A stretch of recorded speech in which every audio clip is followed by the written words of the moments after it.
case discussion on bulk mitral valvotomy. So we had a patient which was admitted at our ICU only, and we will see the role of BMV in critical care. So the case was a 35-year young patient. કાલે તમે જે લખ્યું છે title માર્યું છે ખોટું માર્યું છે. હા સર એ ટાઈપિંગ એમને એટમ બોમ્બની જગ્યાએ કાલે એ જ કહ્યું હતું કે કાલે BMW છે. લેટર આઈ રિયલાઇઝ કે વી ડબલ્યુ ની હોય એ બી હશે. આ શોર્ટ ફોર્મ જે હોય તો તમે ટ્રાય ટુ એનાલાઇઝ કા શોર્ટ ફોર્મ નો મીનિંગ શું હશે. ના પણ હમણાં એક સ્ટ્રેન્જ વસ્તુ કહું મેં હમણાં BMW કાર્ડિયોલોજી કરીને ગૂગલ કર્યું ને તો કોઈ ગાઈડ વાયર બી આવે છે ઓલો આ લોકોને એટલે ગઈકાલે રાત્રે કોઈ ના મળ્યું મને કશું ના મળ્યું. પછી મને એમ થયું કે બધા કાર્ડિયોલોજીસ્ટ BMW શું કામ લે છે કે આ એને ના ઉપર હશે. 35-year young patient presented with the complaints of intermittent grade fever, dyspnea on exertion, NYHA grade 3, cough with expectoration for 1 week. Can you describe NYHA grade 3? Sir, NYHA, if we talk in normal layman language, then it depends on the amount of activity which the person is doing. So if the person is doing normal at regular activity, then it is grade 2, and if less than regular activity, then grade 3, NYHA grade 3. And otherwise, it is also calculated with the help of metabolic equivalents. That is the amount of activity done by the patient in terms of METs, metabolic equivalent. Accustomed activity and unaccustomed activity, એવું kind of description હતું. Regular શબ્દ વાપર્યો ને એની જગ્યાએ એકાસ્ટમ banking check કરતા હોય. Regular activity different four everyone. તમારી અલગ છે, મારી અલગ છે, સાહેબની અલગ છે, રાઈટ? તો મને રેગ્યુલર એક્ટિવિટી કરતા વધારે એક્ટિવિટી કરું અને શ્વાસ ચડે તો 1 2 માં આવે. પણ મારી જે રેગ્યુલર એક્ટિવિટી છે એમાં ચડવા માટે ધેટ મીન્સ ઇટ ઇઝ 3. એટલે અમે એના આવી રીતે કે dyspnoea at rest, dyspnoea on routine activity, dyspnoea due to unaccustomed and dyspnoea due to accustomed check કરતા. અમે આવી રીતે શીખ્યા છે. એટલે અમે ઓલ્ડ સ્કૂલ વાળા છે. The past history of patient included that patient is a known case of rheumatic heart disease, and patient had underwent BMV in 2005. Patient was on irregular medication and lost to follow-up. That means when he or she આ શું છે? He, not she? Sure? Okay, એટલે 20 વર્ષ પહેલા already BMV થઈ ગયું. Peridura prophylaxis લે છે? Sir, નહોતું લેતું. આટલા ટાઈમ પહેલા we didn't have any follow-up of the patient, and patient આટલા ટાઈમ પછી એ BMV આપણા સેન્ટરમાં તો નહીં થયું હોય ને, બીજે થયું હશે કે? ના, આપણે ત્યાં 2005 વાળું આપણે ત્યાં થયું છે? On examination, temperature was afebrile, pulse was 106 beats per minute, irregularly irregular.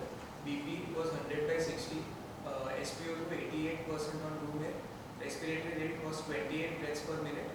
On respiratory examination, there was bilateral basal crepitations, and CVS there was a mid-diastolic murmur which was present. Oh, there was no systolic murmur at all. અને બીજો કે S1 ને S2 normally variable લખવું પડે, present ના હોય. S2 generally it's very difficult. You need to write down S1 variable.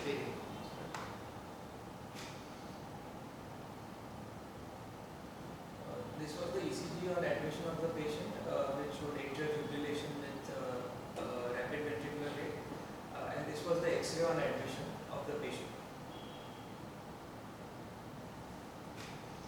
So X-ray તમને echo પહેલા એક્સરે ડિસ્ક્રાઇબ કરવાનું કહેશે. ચેસ્ટ એક્સરે એટલે whether are you able to read the X-ray. હવે તમે ચેસ્ટ એક્સરે રીડ કરો. So this chest X-ray is a PA. In this the હવે તમને કહેશે કે આ પીએવ્યુ લીધેલો છે તો બરાબર છે. ફર્સ્ટ ઇમ્પ્રેશન આ પીએવ્યુ લીધો છે એ બરાબર નથી લીધો. ચલો give me the answer why it is not proper.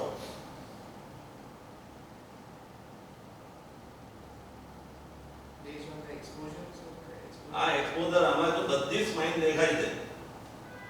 yes. તે પહેલી 4 કે 5 થોરાસિક સ્માઇન દેખાવી જોઈએ પીએવ્યુમાં, નીચેની સ્માઇન દેખાવી ના જોઈએ. You see all the thoracic spine you are able to see. That means this X-rays exposure is not proper. એટલે ત્યાંથી ગાડી આગળ હવે બોલ તમને પૂછે ભાઈ આવા કોઈ સિનિયર તો આવી ગયા ને બોલો. The trachea is centrally placed. We can see a straight right heart, left heart border in the X-ray, from which we can make that patient maybe is a no case of MS. There are a few changes of state border પછી પણ ઉપર તો હમ છે left side ત્યાં exact state border નથી પાછો ત્યાં હમ છે. There is no area of any consolidation or anything like that, and there are dilated pulmonary trunk can be seen in the X-ray. Dilated High pulmonary pressures or changes of pulmonary edema can be seen in the X-ray. what about upper limb vessel? You have to, when you describe as a cardiac resident, you have to describe the upper lobe vessels also. Yes, there is cephalization of X-ray, which Because usually upper lobe vessels are not same. yes. If it is same, it is a significant. Suggest your pulmonary edema. બાકી A line, B line તમારે જે કેવી હોય બરાબર છે. Admission વખતનો છે કે એના પછીના દિવસનો છે? It's admission of પોર્ટેબલ છે. પણ કોઈ રાઈટ સાઈડનો લંબ તો ઘણો ક્લિયર છે, એકદમ એક સીપી થોડું બ્લન્ટેડ છે એટલે એનવાય જે 3 સાથે બહુ કોરિલેટ નથી થતું. લેફ્ટ સાઈડનો થોડું ઘણું પેલું હેઝીનેસ દેખાય છે પણ એ એડીમાં જેવું નથી લાગતું. એટલે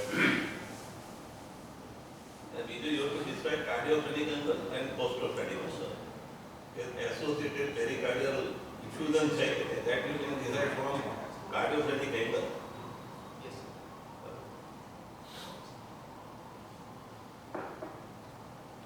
Transesophageal echocardiography was done in the patient, which suggested of mitral valve area of 0.65 centimeters square, which is suggestive of severe mitral restenosis in this patient. The mean gradient of the patient in the mitral valve was again 18 mmHg, which also tells us that it is a severe mitral stenosis according to the hemodynamics. There was a mild mitral regurgitation which was seen along the valve, and the pulmonary pressures, the pulmonary artery systolic pressure was 90 mmHg. So this was the initial transesophageal echocardiography findings, and LA or left atrial appendix clot was ruled out by doing the DE. what is most important thing you forget in echo then?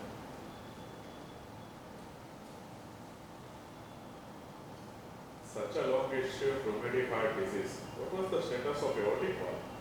Aortic valve was normal. ખરેખર Yes, yes. Very અનલાઇકલી.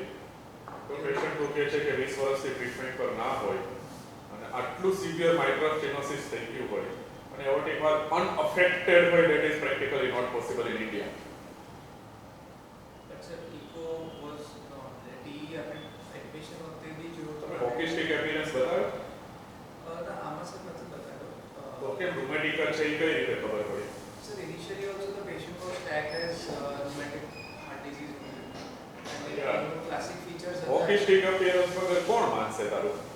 yes, sir, it was present એટલે મેં picture નથી કાઢી. Picture તો બતાવો યાર. If you are presenting a case of rheumatic mitral અને તમે હોકિસ્ટિક ના બતાવો એટલે અને એઓર્ટિક વાલ્વ તમે જોયો નથી, પિક્ચર બી નથી. no, aortic valve was normal, sir. And AML dooming with PML was fixed and AML dooming was seen. Roaming હતું ને? Yes. રોમેટિક તો છે, બીજું કઈ we are not dealing with something else, right? Yes. So in mitral valve stenosis, we also calculate a Wilkins score by doing echocardiography, which tells us about the pliability of the valve, which includes 4 major points, that is mobility, thickening, calcification, and subvalvular thickening, each of which has 4 grades. So the minimum score is 4 and the maximum score is 16. So first is the leaflet mobility. If there is a high mobile valve, then the score is 1. If there is a normal mobility of leaflet mid and base, then 2. If the valve continues to move in diastole, mainly from the base, and rest is immobile, then 3. And if there is no or minimal forward movement of the leaflet, then 4. Second part is the thickening. According to the thickening also, if the leaflets have normal thickness of 4 to 5 mm, then it is 1. If 5 to 8 mm, then 2. If thickening extends through the entire leaflet with thickening of 5 to 8 mm, then 3. And consider the thickness of more than 8 mm is 4. Same way we see for the calculation in echocartography, that is a single area of increased echo brightness is 1, scattered area multiple areas 2, brightness extending to the mid portions of the leaflet 3, and extensive brightness throughout the leaflet, then it is 4. And next is the subvalvular thickening, where we see the subvalvular apparatus, which includes the chordate. So minimal thickening just below the leaflet, mitral leaflets, then 1. Thickening of the caudal structures extending to 1/3 of the caudal length, then score is 2. Thickening extended to distal thirds of the cord, then 3. And extensive thickening of the entire caudal structure and also extending it to the papillary muscles, then it is 4. So the range is minimum score is 4 and maximum is 16. And 8 is generally taken as the cutoff, that if the score is less than 8, then the valve is pliable. So we can go for BMB. If the score is more than 8 to 10, then BMB is not exactly contraindicated, but the outcomes are less, success outcomes are less. So the Wilkins score in the patient was 8. The investigations, this was the initial investigations, that is hemoglobin was 15.9, total leukocyte count 35,500, platelets 2,58,000, creatinine was 1.8, potassium 5.8, and urea 54. SGOT, SGPT were above 1,000 and bilirubin 5.89. CRP was 40 and PCT was 19.7.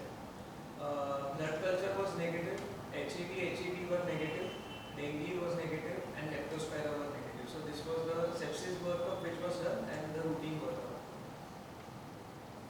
What is your conclusion?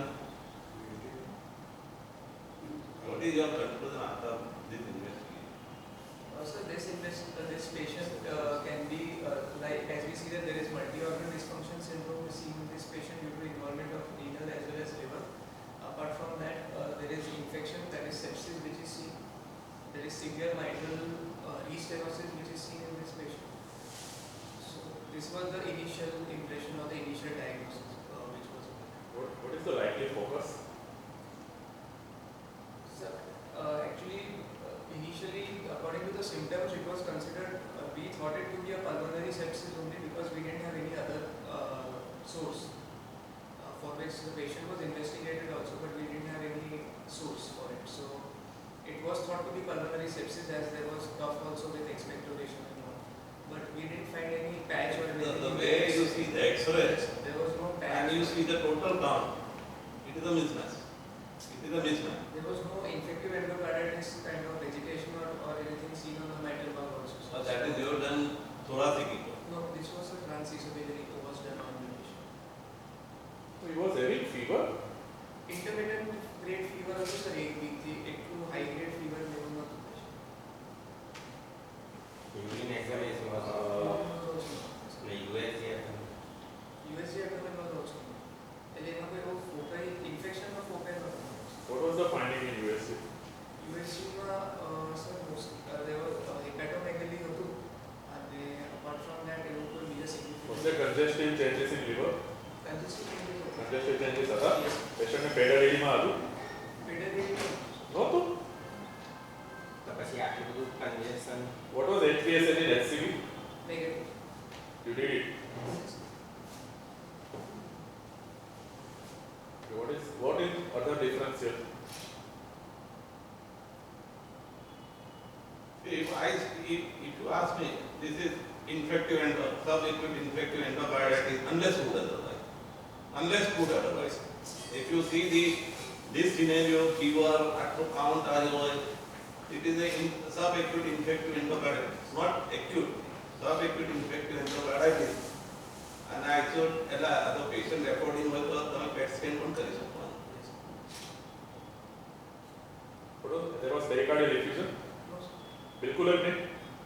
And LV ejection fraction was good. Yes. Can it be acute rheumatic fever? Sir, acute rheumatic can't it be? Sir, if we see the normal course of acute rheumatic fever, then there were no આ વખત તો ગમે ત્યારે થયા રાખતા હોય. yes, it is possible check. But if there is acute rheumatic fever, then MR is more significant. And this patient has already developed MS. And rheumatic fever. And such a critical stenosis, you might not get MR जब આપણે ઈચ્છતા હોઈએ. Occurrence તો થઈ શકે, recurrence possible. Right, so this is another important. Have you checked the ASO titer and all these things? Yes, so that is also. પણ ટેલિકાર્ડિયોગ્રાફી બિલકુલ જ નહોતું. CP કે પ્રોવાઈડ કર્યા? Negative. Absolutely negative. Yes. કન્સલ્ટન્ટમાં કોણે જોયું હતું? Sir, આપણે ડાક્ટર સર ડોક્ટર સમન્વય બધા જોતાને કાર્ડિયાકમાં કોઈ ડાક્ટર સર સાઈડે જોયું? So the initial diagnosis which was made was sepsis with multi-organ dysfunction syndrome, acute renal failure, severe mitral restenosis, and in known case of rheumatic heart disease, status post PMV 2005. So this was the initial diagnosis which was made. Patient was started on higher antibiotics, diuretics, rate control drugs, bronchodilators, and intermittent NIV support. Despite initial management, patient continued to remain oliguria, for which hemodialysis was also done.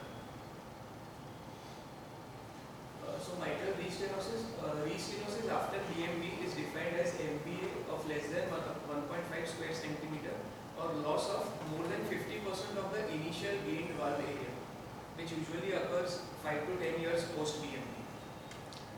So we don't have the old documents of the patient and what was the initial valve area, but as the valve area is now 0.6, so we consider it to be a mitral restenosis.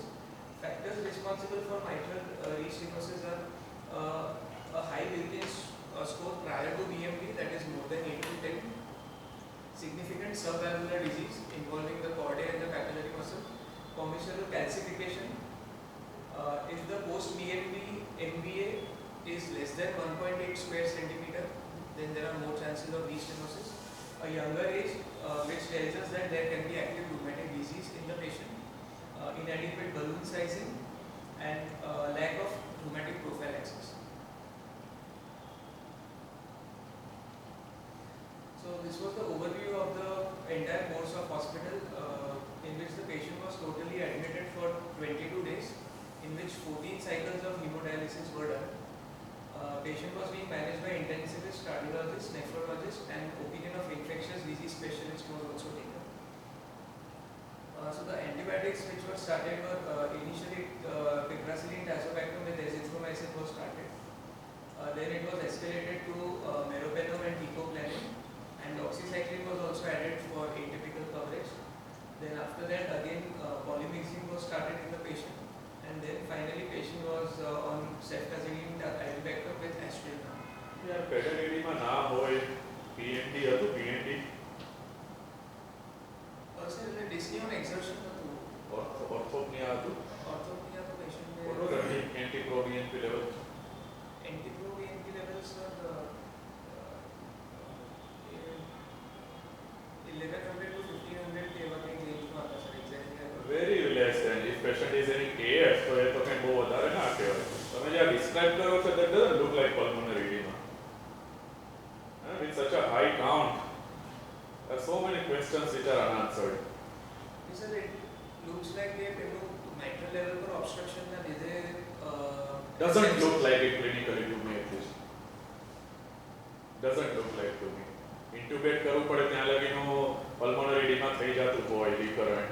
Better edema ના હોય. gradually age થયું patient. Fully agree those. Still. એટલે initial presentation IVC size કેટલી હતી intubation પહેલા? Sir TE જે આપણે initially કર્યું ત્યારે આપણે જોયું તો it was 16 mm. 16 mm 16. તમને લાગે છે આ બધું ક્લિનિકલી કોરિલેટ થાય છે?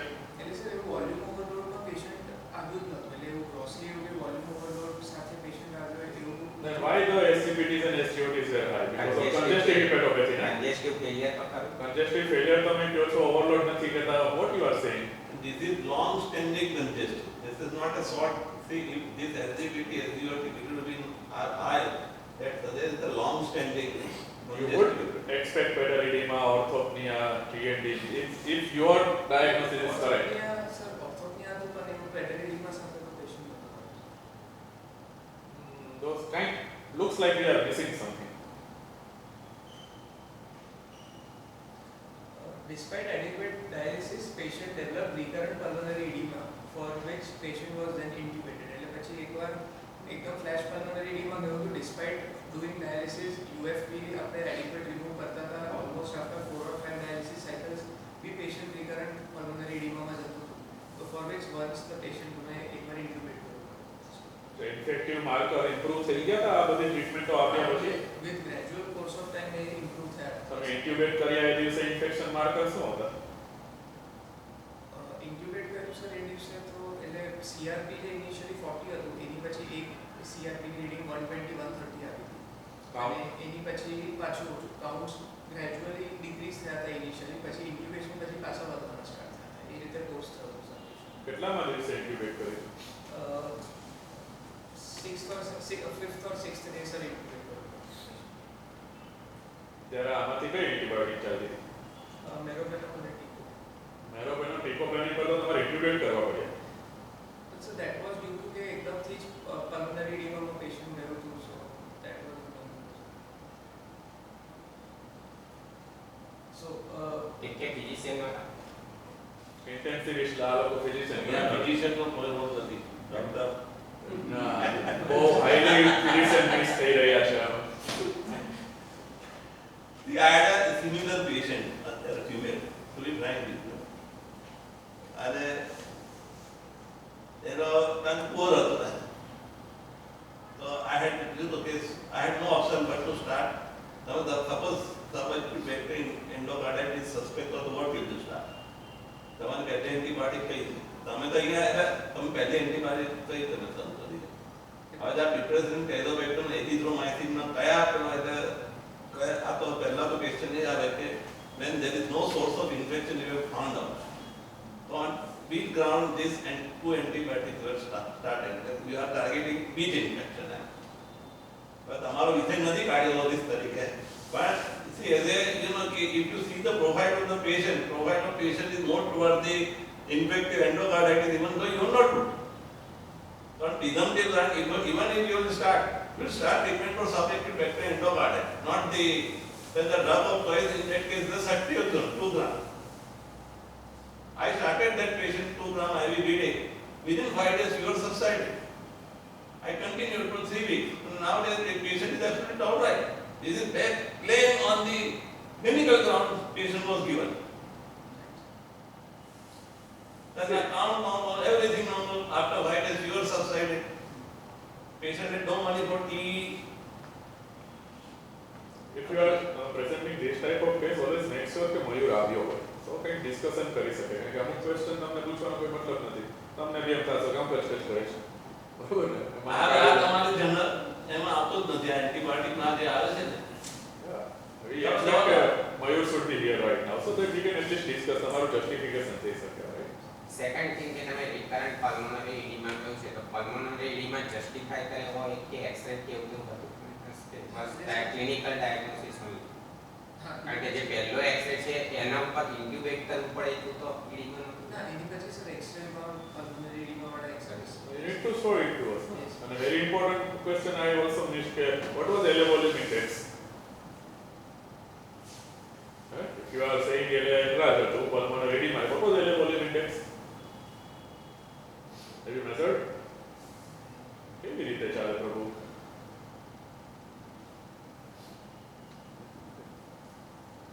So very basic, genuine question, right? અને આ એન્ટીબાયોટિક જે ચેન્જ થતી હતી એ કયા રેશનલ ઉપર ચેન્જ હવે એમને તો કહેવાનો મીનિંગ નથી ને હા. કારણ કે એ એમના એમાં આવતું જ નથી કોર્સમાં એમના કોર્સમાં ખાલી વાલનો જ આવશે Yeah. So ultimate conclusion is that BM liquor your patient improve. Yeah, good. That's it. Right? કઈ રીતે બધા વાતો so why મનોજ ક્યાં છે મનોજ Manoj ke Mayur? મયુર Mayur, हाँ, Mayur. नवा આવી ગયા. એટલે મેં કીધું Mayur ને બોલાવવાના આ કેસમાં. Make sure કે આ મલ્ટી સિસ્ટમ વાળી હોય ને ત્યારે મયુર હોય અહીંયા. So that we can discuss practice કરશો તમને બી કંઈક જાણવા મળે. ભલે તમે કાર્ડિયોલોજી પ્રેક્ટિસ કરવાના પણ આવું તમારે જીવનમાં આવી જ રાખશે. So why recurrent pulmonary edema despite adequate dialysis? So there are many causes. Volume overload alone is not the problem here. First is fixed obstruction at the mitral valve leading to high LA pressures. Second is episode of atrial fibrillation with rapid ventricular rate. If there is any present, then it may precipitate pulmonary edema again. Coexisting infection causing tachycardia and atrial fibrillation. Sudden hemodynamic shifts due to hemodialysis can also cause pulmonary edema, and coexisting pulmonary hypertension. So these are the various factors which also cause pulmonary edema despite adequate dialysis. So then as the patient was intubated, then re-BMP was done in the patient. Mechanism of valve opening. The primary mechanism by which the BMP increases the mitral valve area is splitting of the fused commissures. So this is the management of rheumatic mitral stenosis. If there is severe MS with mitral valve area of less than 1.5 centimeters square, and if the patient is symptomatic, then it is stage D MS. Then first we have to check for pliability of the valve. We have to rule out LA appendageal clot, and we have to see that the MR is less than 2 plus grade. If all is favorable, then there is class 1 indication for BMP. If a severe symptomatic MS patient, if there is not any of these present, that is if the valve is not pliable, then we have to see whether the patient is a surgical candidate or not. If the patient is a surgical candidate, we have to go for MB surgery. If not, then BMP becomes a class 2B indication. Next is if the valve area is less than 1.5 centimeters square, but the patient is asymptomatic, that is asymptomatic severe MS, and in which if the patient is suitable for BMP, that is the valve is pliable, there is no clot, and the MR grade is less than 2 plus, and if the pulmonary pressures are more than 50, then in this case it becomes a 2A indication, and if there is a new onset AF in this patient, then it becomes a 2B indication. And if the patient is progressive MS, that is MPA is more than 1.5 centimeters square, but the patient has exertional symptoms, that is stress test is hemodynamically significant MS, then and if the valve is pliable, again no clot and mild MR, then in that case it becomes a 2B indication. The contraindication for percutaneous mitral commissurotomy is first is MVA more than 1.5 centimeters square, LA left atrium or left atrial appendix thrombus is an absolute contraindication as it may cause embolism. If there is more than mild mitral regurgitation, then it is a contraindication, as with BMP there is always increase in 1 grade of my MR. So severe or bicommissural calcification, absence of commissural fusion, as that is the primary mechanism by which the BMP is acting, and if there is any concomitant aortic valve disease or tricuspid valve disease, or if there is a concomitant CAD which again warrants surgery, then in that case we can go for MVR with other valve surgery or CAD. Complications, some degree of MR or worsening MR has been reported in 20% of the patients in recent series. Acute severe MR is one of the most feared complications of BMP, but is rare, that is less than 1 to 2%. Severe MR due to tear of the anterior leaflet, central scallop, or damage to the subvalvular apparatus usually requires early surgery. And other complications include cardiac tamponade due to left atrial free wall perforation, embolism, iatrogenic ASD, or other vascular complications. So in our patient, these are the post-BMP findings. The mitral valve was by planimetry improved to 2.68 centimeters square. The mean gradient decreased to 7 after BMP. The mild MR was converted to moderate MR post BMP, and the pulmonary pressures decreased to 70. So this is the overview of echocardiographic findings pre-BMP and post-BMP, as it is stated that 0.65 to 2.68 is the valve gradient decreased from 18 to 7. MR was mild initially, which became then moderate, and pulmonary pressures initially were 90, which then became 70. So this were the echocardiography findings pre-BMB and post-BMB. So in this patient, the outcomes after BMB were that first is there was increase in the mitral valve area, there were decrease in the pressure gradients across mitral valve, which leads to decrease LA pressures, decrease in the pulmonary pressures, and there was gradual improvement in the urine output also seen in the patient, with later on discontinuation of dialysis. And there is no recurrence of pulmonary edema leading to successful weaning of an extubation. So this was what we observed in the patient. So BMB is a rapid life-saving intervention that promptly restores hemodynamics and prevents critical deterioration. And BMB is a bridge to surgery, bridge to survival, and bridge to recovery. You put this patient on penile prophylaxis? After this BMB, we